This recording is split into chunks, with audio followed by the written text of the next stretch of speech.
Hello there, people. This is Silverleafeon9055 back again with another video for you guys. Today we're gonna be doing that Glaceon GX deck profile. But before that, just to explain some things. Tomorrow I'm gonna be showcasing my collection of all my cards that I have. So stay tuned for that. That's gonna be a fun day. I can show you pretty much, and it's been a while too. Like I don't remember the last time I showed my collection, but it's been a while. So it'll be great to show you guys that again. But also, like I said before, if everything goes well, then even if I won't be able to go to pre-release tomorrow, because tomorrow's when pre-release starts, hopefully when I get off of work, I can just run over there since league for them starts at 6 and then ends at 10. Then I'll be able to run over there, probably get some people if they're still there. There should be a lot of people there still, hopefully, and then be able to get some video of all the pulls they got, maybe some matches if they're still going. I don't know. But as you guys can probably see, my bed is kind of messy. I've been just taking decks apart, making new ones and all that stuff. I actually had to take the two Zoroark out of my Umbreon GX Zoroark deck because I didn't have any more Zoroark, which is actually kind of weird because I opened up a lot of Shining Legends, so pretty weird. But without further ado, we're going to get into this deck profile. Let's get this all set up. I got the cards and stuff over there, so we're going to go ahead and get into it. Alright, people, we're here. I cleaned off the bed a little bit. Got Glaceon over here, of course, repping its own deck. Always gotta bring the EV evolutions here. I need to find my Umbreon, not Umbreon. I need to find Flareon and Jolteon. Those are the only two I have not gotten yet. And with their new GXs coming out, I want to make sure that I'll be able to get those two to rep their own decks too. So I really need to order them on Amazon or something like that. But without further ado, go back to the top of my hand. We're gonna showcase this Glaceon GX deck profile. So let's get into it.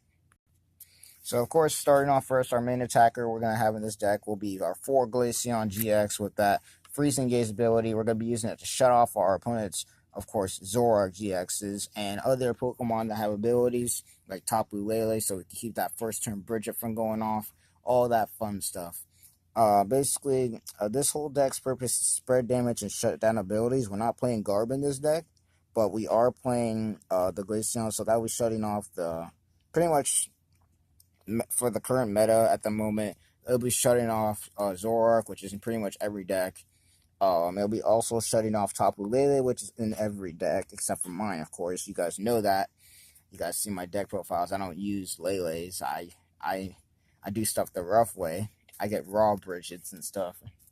But yeah, we got Frostbolt for 90 damage. Of course, one water double colors. They kept it same. Basically does 90 damage, 30 to the bench. It's pretty much Umbreon Shadow Bullet, but for ice types. Then you got the Polar Speeder GX, just basically for every damage counter on your opponent's Pokemon, this attack does 50 times the amount of those damage counters. So pretty much 4 damage counters equals 200 damage with this GX attack. Plus 30 because Choice Band, and you'll be doing a lot of damage. Next up, our Pokemon we're going to need to evolve it, of course, these beautiful reverse EVs that I need to get more of. We got 4 of the Energy Evolution EV, be able to get Glaceon out way faster, get out first turn, do that, all that mess. Next up, we're playing a 2-2 line of Zoroark and Zorua. This is basically be our draw engine for us, plus somewhat of an attacker. The only reason I don't like this in my deck, and it's just because, it's not dark. It's just because it's not dark, like I just said, it's not dark. Because you won't be able to use the extra GX moves, so you got one less GX move that you'll be able to use. I was going to keep Tapu Fini in there, but that's too much stuff. We don't want to cram too much into the deck, make it inconsistent. We just want to focus on one thing, and that's Glaceon spreading damage around. Then you got Zoroark GX giving us draw support, and maybe even an attacker if we need to do so. Next up, we're playing a 1-1 line of Remoraiding Noctillery, another draw supporter for us just in case we don't get Zoroark out. And then last but not least, a 1 line of Coco Promo. Flying Flip is what we want to probably start out with, spread some damage around, and then start taking knockouts for Glaceon. I'm debating putting 2 Coco Promo in this deck, just like I put in Umbreon. So if I do, we're going to have some spread damage going around here. And that's pretty much it for the Pokemon. We're not playing that much. We're only focusing on one main goal, and that's spread damage. So the goal here is basically to be able to get at least all 4 of our Glaceon out, maybe a Coco Promo, and maybe 1 Octillery or a Zoroark. Next up, our items. We're playing a 4-line of Choice Band. Of course, we want to do the max damage we can with Glaceon, 120, and then do some spread. Next up, we're also playing a 2-line of Aqua Patch. Of course, only reason I'm playing 2 of it is because it's not really needed in this deck that much. Glaceon plays double colorist, so we're not really relying on water energy as much. But it's also nice to be able to help set up. Next, we're playing the 2-line of Field Blower. This is actually one of my first decks. I've only played 2 Field Blower in. Next up, we're also playing a 2-line for Skateboard. The reason I'm playing a 2-line with Skateboard is only because we have Octillery. And Octillery doesn't have a good attack like Zoroark does. So if like they bring it out, then it's going to have a 2 retreat cost, which we all know is the worst retreat cost of the game. So playing Skateboard, the only reason I'm playing Skateboard is because I want to test this deck out without all the stuff that's going to rotate. And also because I only have like 1 float stone, so I don't want to just put 1 float stone on a Skateboard. It'd be awkward. But Skateboard will lower the retreat cost by 1, and also is good because we can just go ahead, attach energy to it. We retreat, so we discard the energy and then Aqua Patch, so we can also get some combos off of that. We also are playing a 2-line of Ultra Ball for Search. Only reason I'm not playing 4 is because I'm really not going to need to play 4 in this deck that much. We don't have that much stuff we want to discard 2, so 2 is okay in my opinion. We're also playing a 1-line of Pal Pad, a 1-line of Rescue Stretcher for, not 1 line, bleh, what am I doing? 2-line of Pal Pad, reason being, we want to get our supporters back, and you'll see why in a sec. We're also playing a Rescue Stretcher, 1 Super Rod, and 1 Special Charge. Get all that out of the way. Yeah, you're about to see why we want to play the 2 Pal Pad in this deck, though. Next up are supporters. So we're playing, of course, let me get them all here.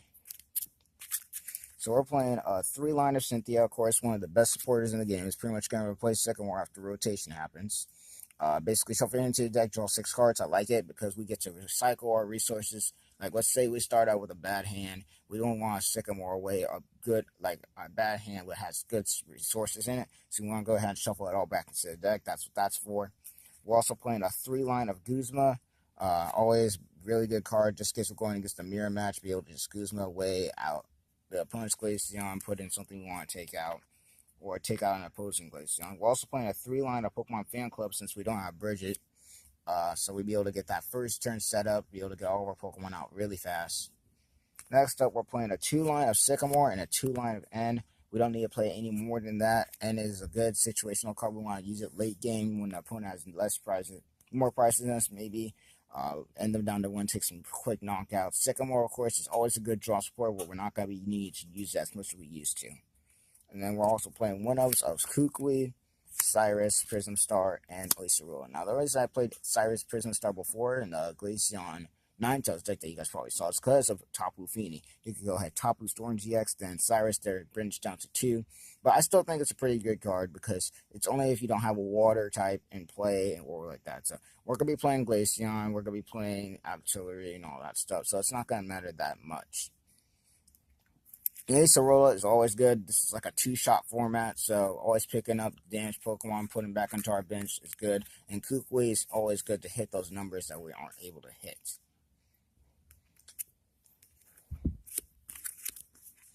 That's pretty much it for our supporters.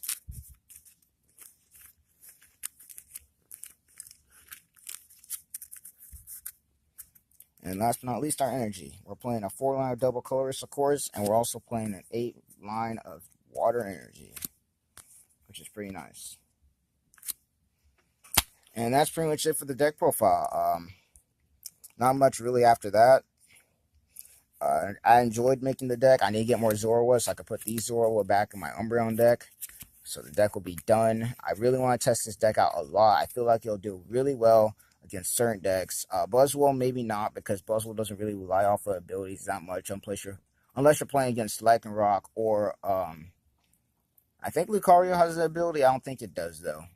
Lucario's another thing we gotta watch out for. It does huge damage. It's doing really well in the format. But, yeah, that's pretty much about it for the deck profile. Hope you guys enjoyed the deck profile. Please comment down below, like, and subscribe. Tell me your comments, how I can make the deck better. I think this deck's going to do really well. I want to test it out a lot. It looks like a fun deck. I've always wanted to play, and like, if you guys watch my channel, I'm really loyal to the Eevee Evolution decks. Now, no matter how bad or good they are, I always try to make them as good as possible, as competitive as possible. So, yeah, that's how it pretty much is. Hope you guys enjoyed the video. Please comment down below, like, and subscribe to my channel for more Pokemon content. We are at 88 subscribers at this moment, guys. 12 more, and we'll be hitting 100. We'll be able to do that box opening. And also, another thing, I forgot to show you guys this, but we did go to the Dollar Tree today. I need to buy some more headphones. We did buy this one Ultra Prism pack right here. We're not going to be opening it up. We're going to be doing the save option. So what we're going to be doing is, and if you guys didn't watch the recent video, I'm going to tell you guys now. But what we're going to be doing is buying 3 packs every time I get paid or whatever like that, where I get a chance to buy packs. But we're going to only open up one of them. We're going to save the other 2.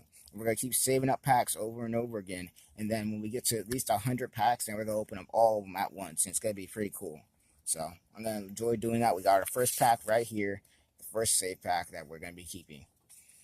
But yeah, that's pretty much it. Hope you guys check the profile. And this is going to be Silverleafeon 9055 logging out. Peace, and I hope you all have a good day.